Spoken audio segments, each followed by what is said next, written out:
Claudine, vous êtes la femme de Ronnie, un meurtrier américain dans le couloir de la mort.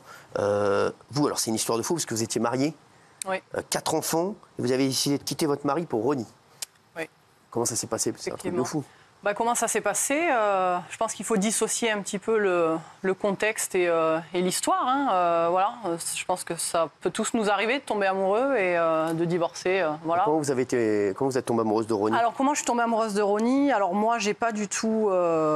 si vous voulez, j'ai voulu correspondre avec un détenu dans le couloir de la mort aux États-Unis parce que je milite contre la peine de mort et je voulais comprendre ce système depuis l'intérieur. Alors, j'ai pas du tout choisi la personne avec laquelle j'allais correspondre. C'était à l'aveugle complètement. Et au fur et à mesure de nos échanges, comme ça pourrait être pour n'importe qui, voilà, il y a quelque chose qui s'est passé. C'est, je dirais, plus moi qui suis tombée amoureuse plus rapidement. Lui, il m'a plutôt poussée à pas m'impliquer dans cette vie qui est une vie compliquée, de toute façon.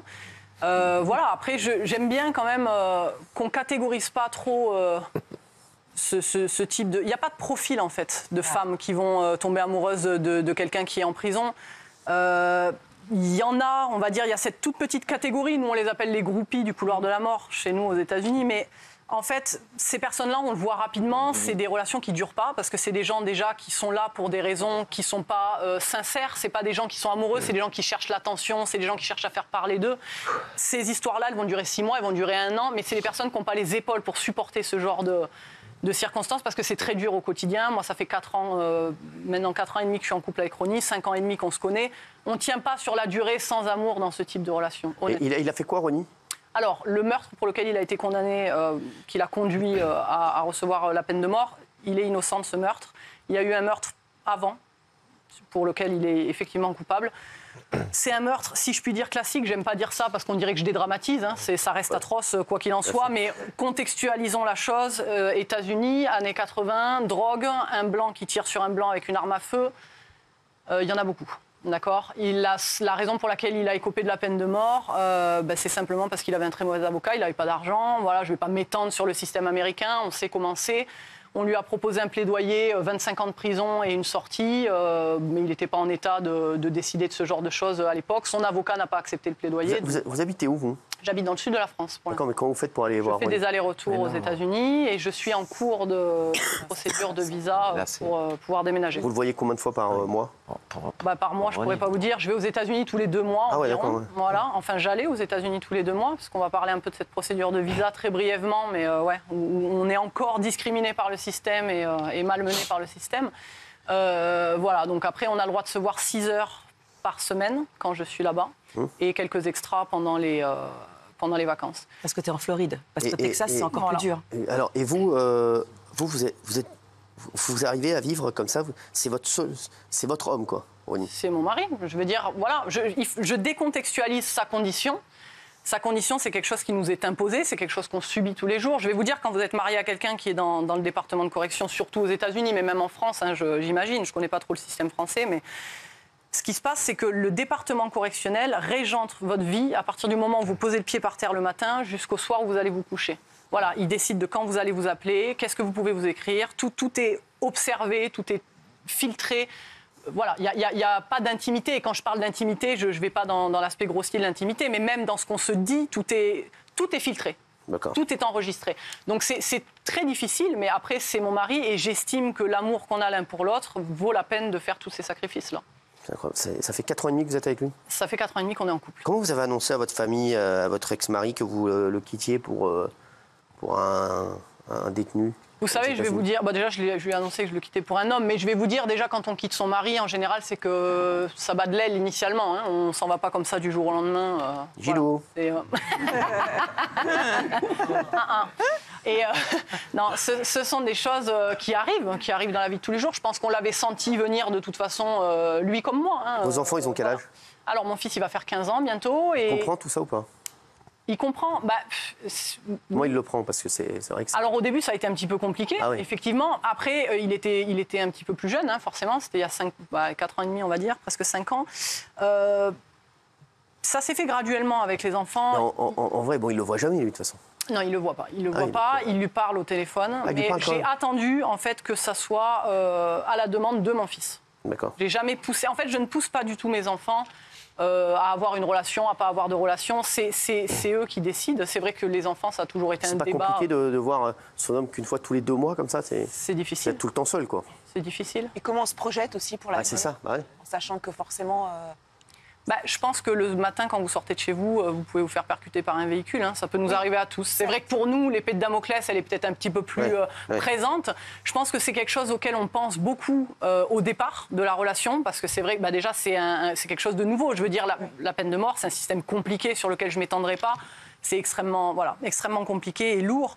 Je pense qu'on apprend à l'oublier, entre guillemets. C'est-à-dire qu'on le met dans un coin de notre tête, on prend tous les bons moments, on prend tout ce qu'on nous donne. Et je vous assure que quand on vous donne si peu, vous réalisez à quel point ces moments-là, ils comptent. Vraiment. Et on le réalise peut-être plus que les gens qui se voient tous les jours et qui se disent salut. Et en fait, il peut se passer quoi que ce soit. Et il peut encore échapper à l'exécution ou pas ? Il peut encore échapper ? C'est compliqué. On est dans un État du Sud, c'est la Floride. Il n'a pas eu son audience de clémence, ce qui veut dire qu'aujourd'hui, il n'est pas éligible à être signé pour une exécution.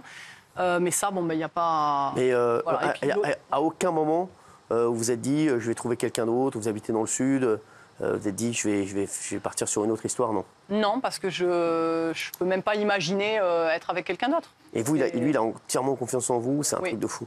Ouais. Vous savez, Cyril, j'ai Sandrine, qui est également une épouse d'un condamné à mort aux États-Unis, qui cette fois-ci, elle est au Texas.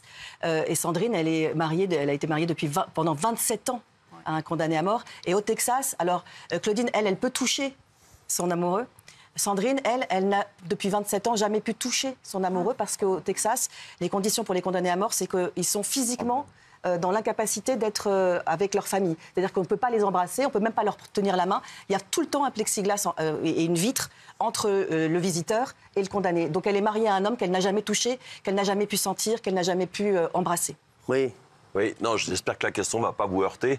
Mais si par malheur il est exécuté pour vous, est-ce que vous assisterez à l'exécution ou pas ? Alors en Floride, on ne peut pas. On ne peut pas. Ça dépend des États. Mais en Floride, il y a uniquement... Autrement, vous auriez assisté ? C'est une question que je ne me suis pas posée en toute honnêteté parce que je sais que je ne peux pas. Voilà. Alors c'est un petit peu ambivalent parce que d'un côté on a envie d'être là. Pourquoi ? Parce qu'on veut soutenir la personne jusqu'au bout. On veut être là en fait.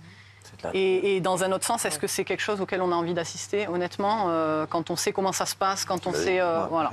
Alors, il y a la question bonjour de TF1, donc ça va être une question... Non. Question niaise, hein. On adore... Ouais, allez-y. Moi, j'ai plus envie. Non, la question... On va enlever l'idée, effectivement, et je comprends, de cette idée de mort. Donc, vous l'enlevez, elle ne fait pas partie de votre quotidien. Ouais. Comment on fait des projets, en revanche, quand on sait qu'on ne va jamais pouvoir vivre ensemble, par exemple ? Voilà. On a toujours des projets. Alors déjà, nous, on lutte pour l'amélioration des conditions, on lutte contre la peine de mort, donc on travaille ensemble sur ces sujets-là et ça prend beaucoup de notre quotidien actuellement. Après, il y a une famille autour aussi. Moi, j'ai une belle-mère, sa femme, le cousin de mon mari, la tante de mon mari. Donc, il y a quand même un aspect familial autour de tout ça, des gens que j'aime, des gens qui m'aiment. C'est rythmé par tes visites aussi. C'est rythmé par mes visites, c'est rythmé par ce projet aussi d'expatriation. Je veux dire, voilà. Ça reste des projets, quoi qu'il en soit. Les mecs, je vais poser moi les questions, merci.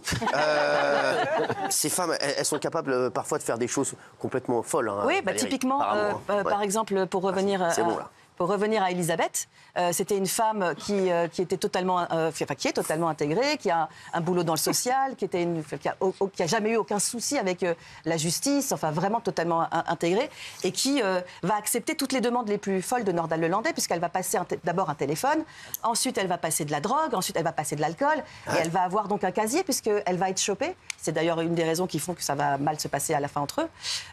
Et rétrospectivement, elle se dit mais oui, j'ai fait tout ça et toutes les barrières sont tombées et je n'ai pas vu ces barrières tomber en fait.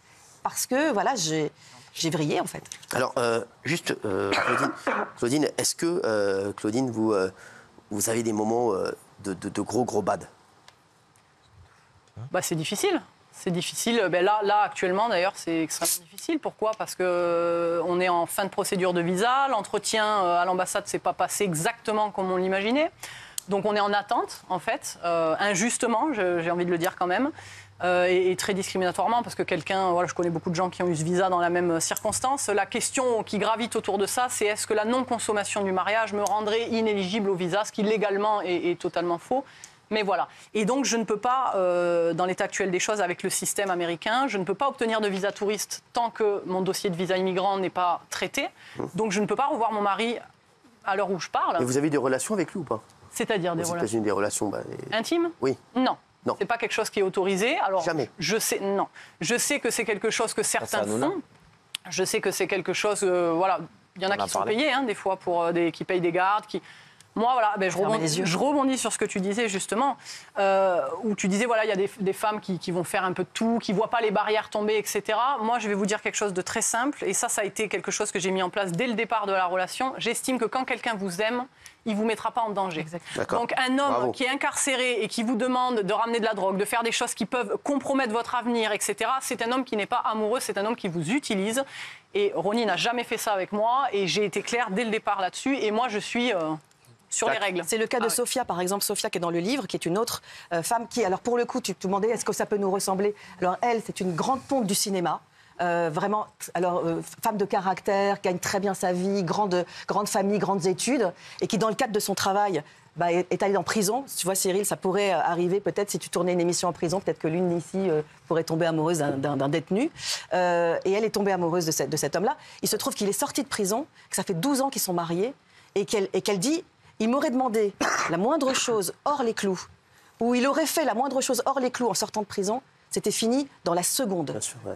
Jacques, tu voulais... Oui, je voulais poser une question à Valérie, parce que c'est un sujet qui m'intéresse beaucoup et je lirai ton livre avec beaucoup d'envie. Est-ce que tu dirais qu'il y a une forme de fascination aussi, peut-être pas, alors qu'il ne faut pas généraliser, je l'ai bien compris, mais est-ce que parfois, pour ces femmes, il y a une fascination pour le crime et non pas pour l'homme? Et c'est ça qui les attire. Et alors, évidemment qu'elles sont toutes traversées par plein de sentiments positifs. Pas faire. Mais oui, bien sûr, tu peux en avoir, mais c'est extrêmement rare. Pour une Monique Olivier qui aime le mal pour le mal, c'est l'incarnation du mal, c'est très très rare. Et ben pour une Monique Olivier, tu as beaucoup de Claudine. Merci Valérie Benaïm. Merci à vous d'avoir été avec nous. Juste votre famille, elle réagit comment? Parce qu'elle dit pas, vous êtes complètement ouf. Non, mais moi je dis les choses, non? Pas du tout, non, ma famille, ça va très bien.